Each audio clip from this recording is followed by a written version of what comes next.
Alright, so Cyberpunk 2077 has been getting some insane mods ever since launch, and that hasn't changed over the last few weeks. So today I wanted to take a look at 5 mods that completely overhaul the experience of the game, whether you install them individually or all at once. A lot of you have been asking in the comments the best mods to check out, and also have been asking for a lot of the features we'll be going over in this video, so we've got some really cool things to check out in this video. But before we do, I've got another really cool thing to show you to avoid ending up like T-Bug.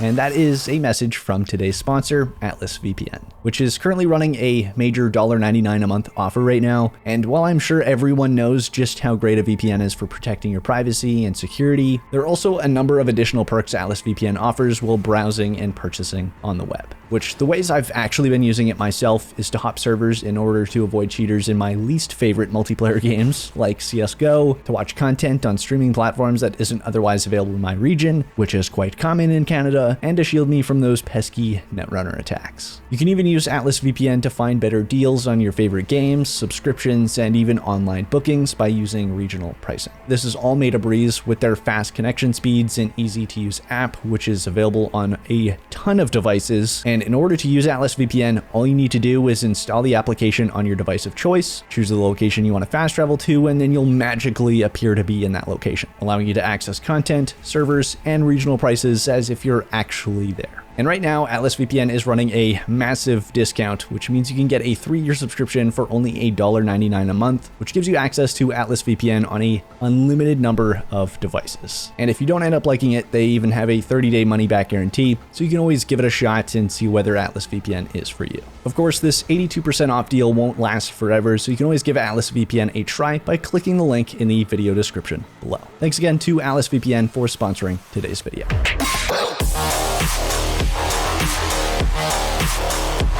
Alright, so the first mod we'll be checking out today is one that will completely revolutionize the way you get around Night City, and is a mod you've all been loving the background footage of my recent videos, that being Let There Be Flight by Jack Humbert, which brings a highly desired feature to Cyberpunk by giving all vehicles in the game hover and flight capabilities, allowing you to take off and land as you please. And this is one of those mods that you won't be able to play without after you've tried it, not just because of how mesmerizing it is to soar above Night City, dodge between buildings, but because it's a great middle ground between driving and fast travel, making it more convenient to get around, but not missing out on the great views the game has to offer. It's a very feature-packed mod with custom thruster models, visual and sound effects, and animations, and even has a number of configurable options in the mod settings menu, with an additional more advanced flight mode called Drone Mode, which is meant for either controllers or joysticks. I don't even want to imagine how many hours the mod author put into making this, but I'm glad that they did. So if you're someone who wanted AVs in the game, this mod is for you and will completely change the way you get around Night City, which is a good chunk of the game.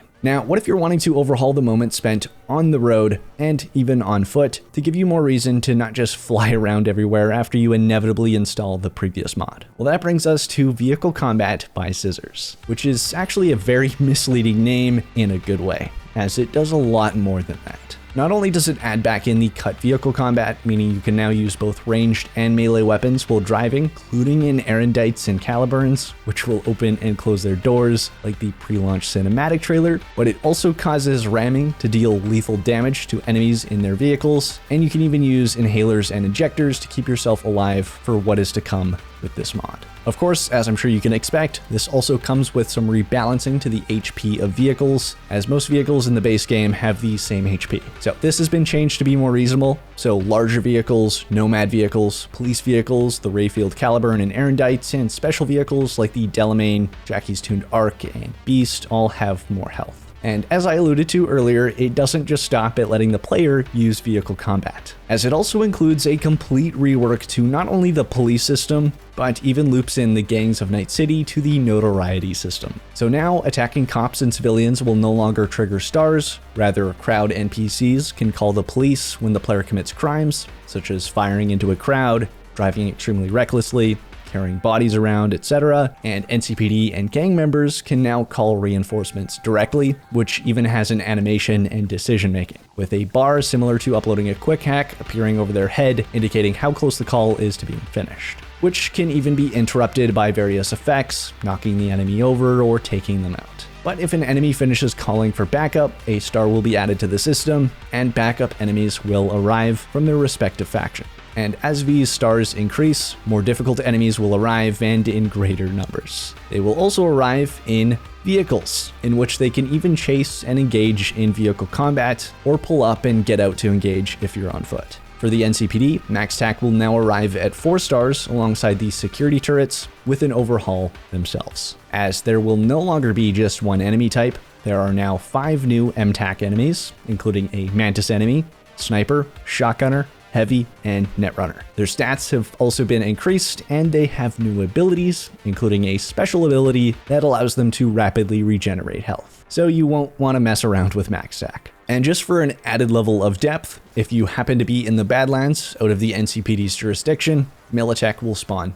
instead. On top of all this, there have been many improvements made to the spawning, AI, chase mechanics, and other aspects of the backup enemies. So this mod is a lot more than just vehicle combat for the player. What makes all of this better though is that it has a ton of configurable settings in the mods menu, so you can tweak it to your liking and even make it so that your game turns into absolute chaos. This is such a feature-heavy mod that really makes the game feel more alive and responsive to your actions in the open world. That I feel like it's honestly a must, especially for late game when the world feels quite lifeless and only spawns small groups of enemies. Now, a mod that works flawlessly with this, not just for the vehicle combat, but also for handling the dramatically increased amount of enemies, is Drone Companions, once again by Scissors, which adds a new advanced system to acquire your own companion drones, androids, and mechs. The implementation is done very well with a whole new cyberware operating system, modules, and a custom upgrade system to scale it, with a wide range of drone types, including 5 flying drone variants, 6 android classes, and 3 corpo mechs. As mentioned, there are also a number of modules that can not only be slotted into your tech deck, that being the new cyberware operating system,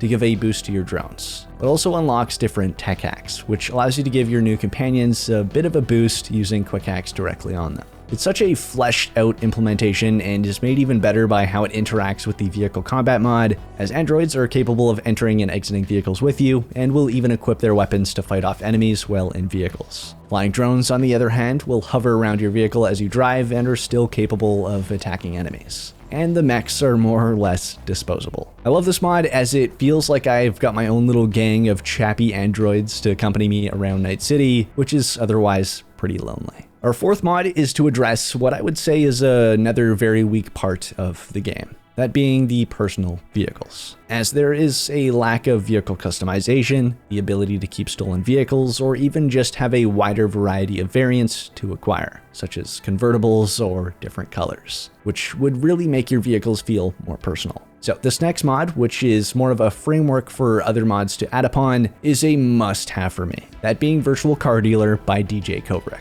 which adds a new in-game store accessible from the PC in any of your apartments, which will allow you to purchase any of the vehicles added with the packs available for this mod. And there is quite a few. There's a total of 5 vehicle packs, including Basic, Corpo, Gangs, Utility, and a color pack specifically for the Mizutani Shion Targa MZT, finally a convertible of our own, and the sheer amount of vehicles and variants added with these packs make the personal vehicle system so much better, with not only a larger pool of vehicle models, but also variants. So if you're not a huge fan of a certain color, wanted one of the unique variants such as the Quadra Reaver, or just wanted to rep your favorite gang or a corpo, you've now got the options to personalize your vehicle of choice with the Virtual Car Dealer. There are a lot of vehicle variants around Night City that I had always wished that I could keep that are included in these packs. So all of these will be staying in my game. And our final major mod for today is Respector by Psiberx, which adds New Game Plus functionality to the game. It also, of course, has the added ability of managing builds, respecting your character, including attributes, and even adding items to your save. But since New Game Plus is one of the biggest demands for Cyberpunk 2077 and a feature I've been dying for myself, that is the main reason I had to feature this mod, which I am now using myself to keep the gameplay loop going on my character. And I even made it to the Vic hand surgery scene with gorilla arms on, and I can confirm there are no issues. Funny enough, also during the segments where double jump would have been able to be abused during the prologue, it's already auto-disabled until you make it into the open world. So 2 things Miles Toss mentioned that I have now confirmed are non-issues in about 1 hour of gameplay.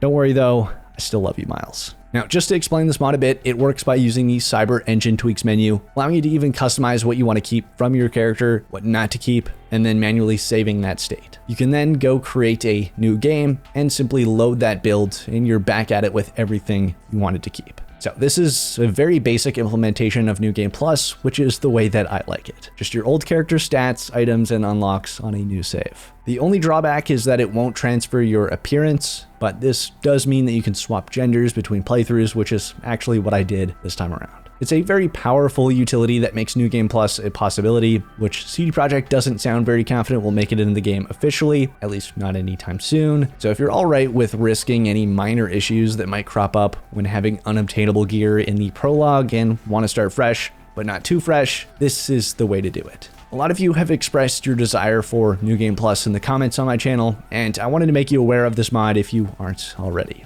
as this will allow you to repeatedly play the game again and again, but keep your progress. And while that's it for the 5 mods to overhaul the game, we've got one bonus mod for today, and it's actually been a part of this entire video, as well as the gameplay from my more recent Cyberpunk videos, that being the R19 Accurate E3 2019 Visual Restoration by AG Sylph, which is an attempt at an accurate recreation of the look from the E3 2019 visuals of the game, using only the in-game lighting system. No reshade, no post-processing, or any of that funny business. It's purely a lighting mod using only the in-game lighting system to accomplish the look. Not only does it get rid of the green tint in the vanilla game, which I don't like, but it also feels like it adds an amount of depth to the visuals that isn't otherwise there. I don't know how to explain it. It's just a much less artificial game look to me, and a mod I don't see leaving my install anytime soon. The author has also been actively updating it regularly and addressing some of the visual bugs that occur, so if you have any issues, be sure to report it. That said, despite the issues, you'll still be seeing this in just about all of my future Cyberpunk coverage, as I love